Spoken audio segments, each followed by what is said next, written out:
And it was some crazy work. And just with him and Devin working, um, it was crazy entertaining work at that particular time.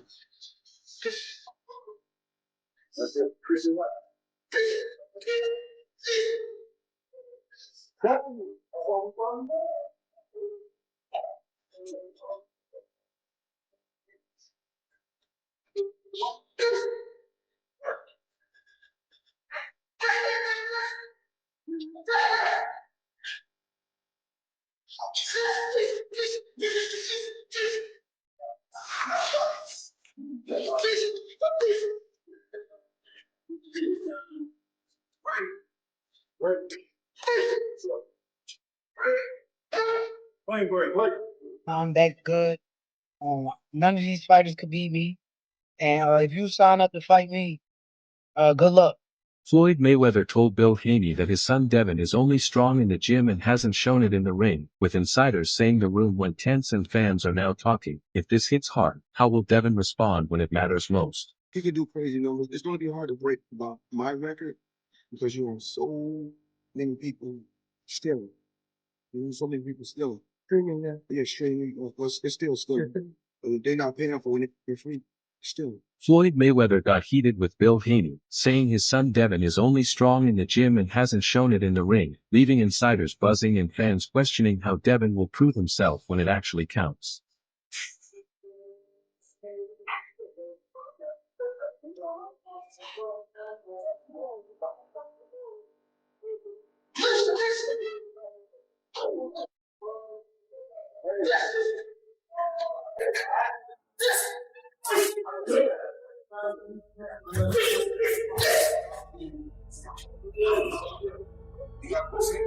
Shakur says he's confident in his abilities, claiming none of these fighters can beat him, but adds anyone is welcome to try. Saying you probably 1,000 times. Nigga, you was talking about that sparring. You beat niggas up this morning. I didn't watch you beat niggas up. And when my son got down on you, you dig what I'm saying? You act like you tell us Bill, no. You tell us no.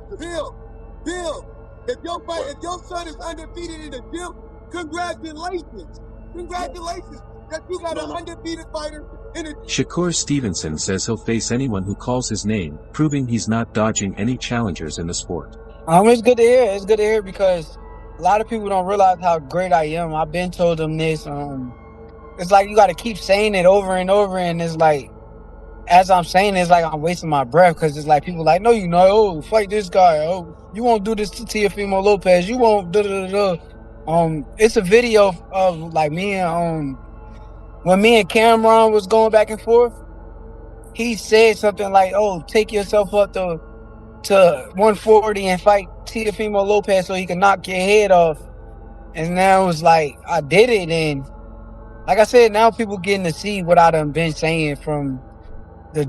Bernie Boxer recently analyzed the potential matchup between Shakur Stevenson and Devin Haney, emphasizing the impressive legacies of both fighters. He noted that Stevenson has built a remarkable career as a four-weight world champion, earned recognition as a two-time lineal champion, and claimed 2 Ring magazine belts, achievements that showcase his skill, consistency, and dominance. Bernie stressed that Stevenson's accomplishments reflect not just technical ability, but also adaptability across weight classes, proving he can excel against a wide range of opponents. This versatility and proven success make him a formidable challenge for anyone stepping into the ring. I'm like, nah, he just keeps saying my name to the public. This is a fight that people want to see.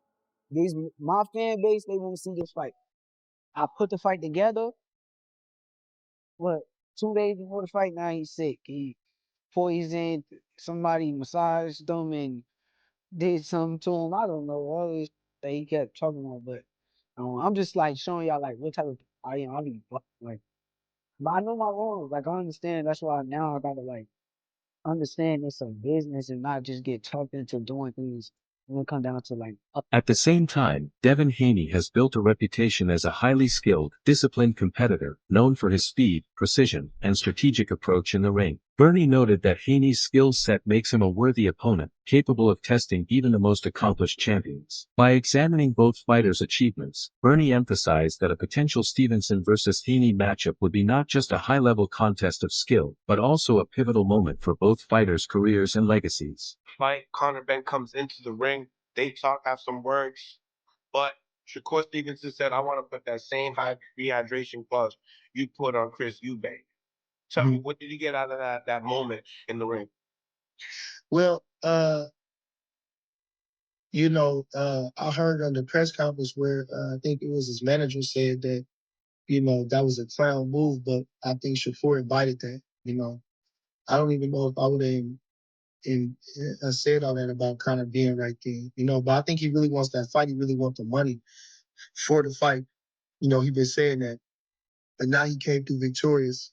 I think he really wants that money for that fight. He wants the money for. Sean Porter breaks down a potential Shakur Stevenson versus Devin Haney matchup as an incredibly close, thrilling fight, with both fighters fast, sharp, and intelligent, making a clear winner hard to predict. He describes it like a high-speed chess match, where victory depends not just on hand speed, but on mental sharpness and the ability to set up and exploit openings instantly. Porter emphasizes the bout would be back and forth, with both men capable of creating opportunities in a flash, ultimately showcasing skill, strategy, and precision at the highest level, keeping fans on the edge of their seats. He fights accomplishments, because now Shakur is a 4-way world champion. Devin is a 3-way world champion. Devin was undisputed, but now Shakur is a 2-time lineal champion. So he's a 2-time Ring Magazine winner.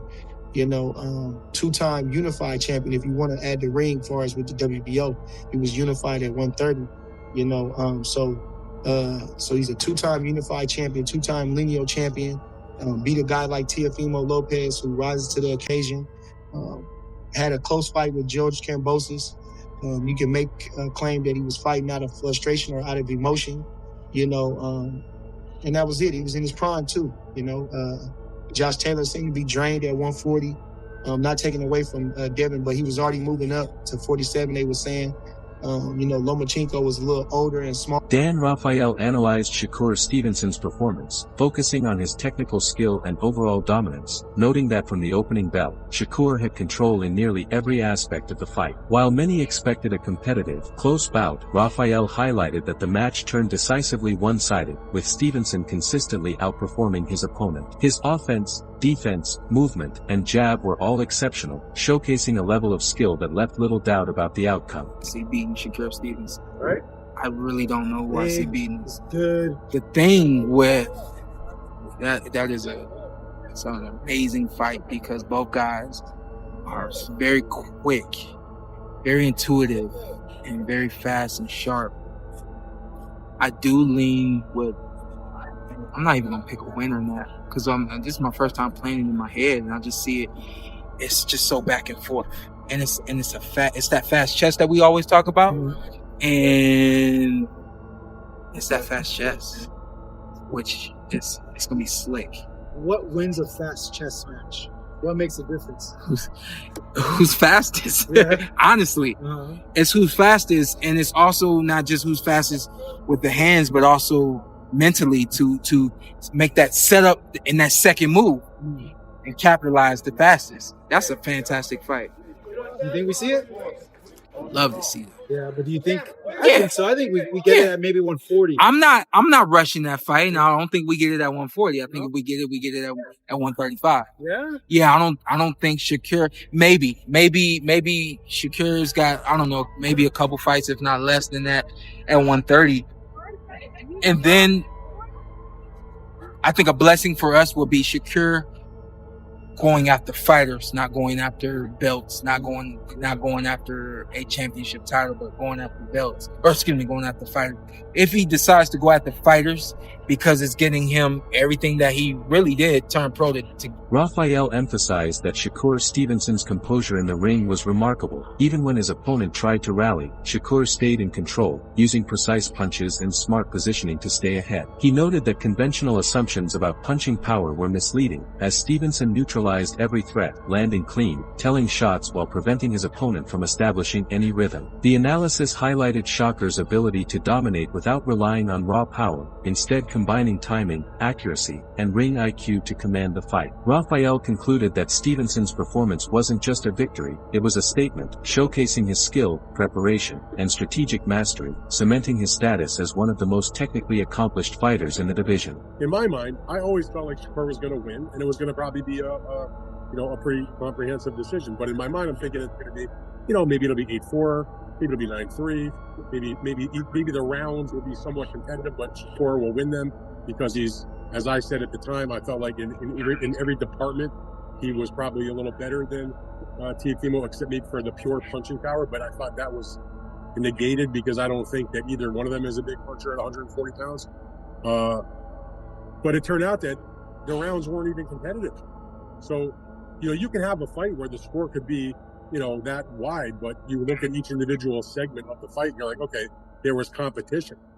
This wasn't like that. This was Shakur easily winning. David Oladipo analyzed Shakur Stevenson's current standing in boxing, highlighting both his status and the challenges he faces with sanctioning bodies. Stevenson has established himself as one of the sport's biggest names, showing the ability to move up in weight classes while planning a return to 135 pounds. This flexibility and confidence puts pressure on organizations like the WBC, which are juggling internal conflicts while managing the demands of boxing's top figures. Like, it wasn't even close. Like, there was never a moment in, like, other than that 1 or 2 rounds where you had to even think about who was the winner, because it's so very clear that Shakur was doing it on offense, with defense, with movement. Jab was spectacular. He actually, to me, the conventional wisdom is he's the bigger puncher, than Shakur. No, he wasn't. Teofimo never landed a belly shot the whole freaking fight, and he never had shown any kind of serious punching power at 140 since he arrived in the division, other than the first bout in the division where he scored a knockout over a journeyman opponent. The way I watched it, I was just like, well, not involved, but like, when you're watching something and go, like, I think the consensus was that Shakur would outbox, and I think people get confused when we say outbox the opponent. It's people associate with back glove move. No. Oladipo explained that Shakur Stevenson has openly expressed frustration with the WBC over a $100,000 sanctioning fee, making it clear on social media that he disagreed with their demands. Even though his recent fights weren't for the WBC title, the organization's rules require a champion to pay half the sanctioning fee as if the belt were at stake. Oladipo called this a questionable rule, highlighting the tension between top-level fighters and sanctioning bodies. Despite these bureaucratic hurdles, Stevenson remains a high-profile figure whose decisions carry weight in the sport. His ability to speak out, challenge expectations, and maintain elite performance underscores his influence and reinforces his position as one of boxing's most prominent and respected athletes. Shakur Stevenson blasts WBC and responds to being stripped of a 135-pound title. This is a bit wild. It's a bit wild. And the reason it's a bit wild, so many different reasons actually, but one of the biggest reasons is that Shakur's always said, I want to go up to fight Teo, but I want to come back down to 135. So basically, he's almost telling the WBC, let me go up there, I will come back down. And with what the WBC are going through right now, and this battle with Zuffa, where, they've got some real big players and power over there, and they're saying F the belts, and WBC are fighting, saying none of the belts mean stuff. The last thing you want to do is have a public spat, a public back and forth with one of the biggest names in boxing right now. Shakur Stevenson is one of the biggest names in boxing. And the thing about Shakur as well, you piss him off, this guy will go straight to social media and make it known that he's pissed off, and that's what he's done. Analysts suggest that the repeated delays in the Shakur Stevenson versus Devin Haney fight point to Shakur possibly avoiding the matchup. Every time negotiations move forward, unexpected obstacles appear, blocking the fight from being finalized. These constant setbacks have fueled speculation that Stevenson is hesitant to face Haney. Despite strong demand from fans and the boxing community, observers note that while both fighters are highly skilled and evenly matched, Shakur's reluctance to commit has created frustration and skepticism, leaving many to question whether the fight will ever happen or continue being postponed indefinitely. BC belt was on the line. Does that make sense? Let me see if I can find it. I'm going to find it and read it out to, so I'm not paraphrasing, because this is quite important, and I think it's a joke. I think it's a joke. I really do. All right. Okay, yeah. All right. Rule 7.3. I'm going to put this on the screen as well. It says, in the event that a WBC champion competes in any belt in which his WBC title is not at stake, the champion is obligated to pay the WBC 50% of the WB sanctioning fee, payable as if the belt were a title defense. What? What are we doing? That's crazy. That's crazy. I'm sorry, this is different to Terence Crawford. A lot of you kind of didn't agree with my take on Crawford's and after WBC. Some believe Shakur Stevenson isn't avoiding Devin Haney but is aiming for a bigger challenge. Reports suggest he's been in talks to fight Conor Benn, indicating he's targeting high-profile, career-defining opponents rather than rushing into immediate bouts. This strategy has fueled debate among fans and analysts, with many weighing whether Stevenson's approach is smart planning or simply delaying the inevitable showdown with Haney. I know I'm probably gonna get a lot of hate for this, but like, Shakur is literally fearing Devin Haney. Because like every time like you go on a Shakur interview and every time he's mentioned to fight Devin Haney, like let's talk about the first time. Like the first time that Shakur was asked to fight Devin, like basically Shakur was just like, well, I think it was Cigar Talk, like he was on an interview with Cigar Talk, like basically the first time they asked him like, oh, would you fight Devin Haney? And Shakur was like, yeah, I would love to fight Devin, but I'm not moving up to 147. And he basically said that Devin Haney would have to move back down to 140, which we all know Devin is not moving back down to 140. And definitely ain't going back to 135 because he was just killing himself to make the lower weight classes that he was at. Like 135, like he was extremely killing himself. Like look at him in the George Kambosos fight. Like the Ryan Garcia fight, his second fight at 140, he didn't look the best. He looked pretty drained, but he didn't look as drained like as he did against Kambosos because he was killing himself a lot to make 135, but Shakur just doesn't want Devin to be at his best.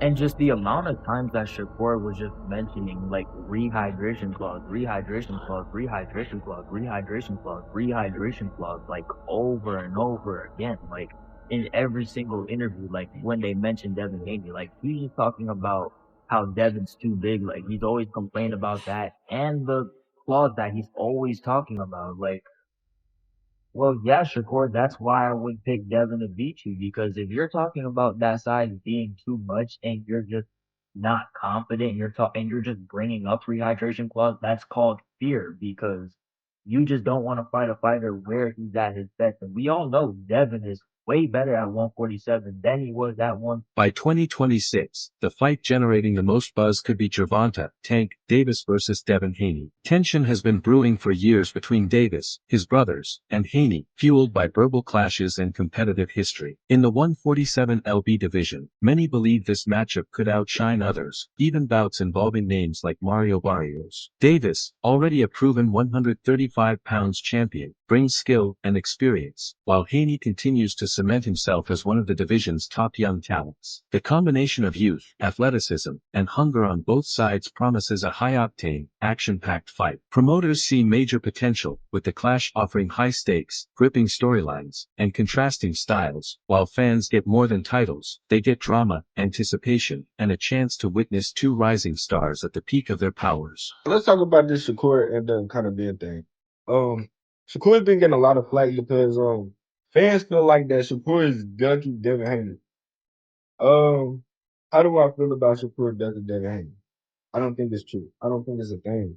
Shakur said he's gonna go up, put a rehydration clause on him there to fight him. Is Devin Haney gonna take a rehydration clause to fight? If not, I don't think so. So why are we even having the debate about him fighting Devin? It's not like he's fighting a champion to get a random accolade like a belt or something, you know. So it's really irrelevant to even bring up why Shakur is not fighting Devin. He's fighting Conor Benn because he feels like he needs to fight Conor Benn because he disrespected him or whatever the case may be. It's really nothing to it. Fans are trying to put Devin and Shakur against each other. I would love to see the fight, but it's whatever. Shakur Stevenson backed Floyd Mayweather's criticism of Devin Haney, showing he's unafraid to call out the drama and beef surrounding unfair fight deals. He sided with Floyd's point that Haney's approach didn't respect boxing's bigger picture, making it clear he's watching closely and won't stay silent. Keyshawn Davis brothers, and Devin the Dream Haney. I believe in the 147-pound division that a Keyshawn Davis versus Devin Haney will be just as interesting, just as lucrative than any of those fights that we mentioned. A potential fight with Rolly Romero, potential fight with Devin Haney and Crocker. I think Keyshawn Davis and Devin Haney would be a way better fight than that. Mario Barrios, I think that Keyshawn Davis and Devin Haney promo will be way better than Mario Barrios and Devin Haney. And of course, those are unification bouts, but we also in the landscape of boxing in which belts don't matter as much. It don't matter as much. It matters, but it don't matter as much. Keyshawn Davis was already a champion in the 135-pound division, and where he performed very, very well, because of course the performances that Keyshawn Davis has is really more entertaining than the performance that Shakur Stevenson had. We're talking about Shakur Stevenson in tank in the 135-pound division, but as Keyshawn kept emerging, he was already a conversation of Shakur, Keyshawn, and Davis, Keyshawn. Of course, we got Andy Cruz. They're going to be facing Muradaya on the 24th, but look like that fight is not gonna happen. The primary fight for Keyshawn Davis now, in my opinion, is Devin the Dream Haney in 147 because that's his plan. The primary fight for a Devin Haney, in all actuality, should be now a Keyshawn Davis. If Keyshawn Davis is willing to fight you, and they call in and Devin Haney and Bill Haney, shout out to Bill Haney, he's done a wonderful job as a manager, is saying that they Debo, well, Keyshawn Davis is Craig, and Keyshawn Davis is running towards Debo. Mayweather's telling the truth, no doubt, but the fact is Devin Haney got messed over by Top Rank, forced to fight Kambosos repeatedly in another country. He should never have had to go through that grind twice, and now Haney's getting his revenge. Often, when fighters get wrong, they take it out on whoever comes next, making them face the same uphill battle. Right or wrong, that's the mindset. Don't expect Dev to back down for anyone, no matter who talks. The real excitement, these guys are going to meet in the ring within the next few years, and the build-up we're seeing now is just the start of something explosive. Fans better be paying attention. Yo, I think we all know that Mayweather telling the truth, but the fact is that Devin Haney was wrong by Top Rank when he had to fight Kambosos over and over in a different country. He should never have to fight Kambosos 2 times over and over like that. He was wrong. And Dev is getting back. He's getting that get back. And a lot of times when fighters is wrong, they take it out on their next opponent, or whoever has to come up, they want them to come up the same way they came up. And whether it was wrong or right, that's the way that they look at it. I don't think that Dev is going to bend break for nobody. And I don't care who says what. My opinion don't matter. You know what I mean? But it's definitely exciting to see these guys is going to get in the ring within 2 to 3 to 5 years. These guys are going to get in the ring. So it's just exciting to see the build-up. This is just the build-up happening, man. It's exciting.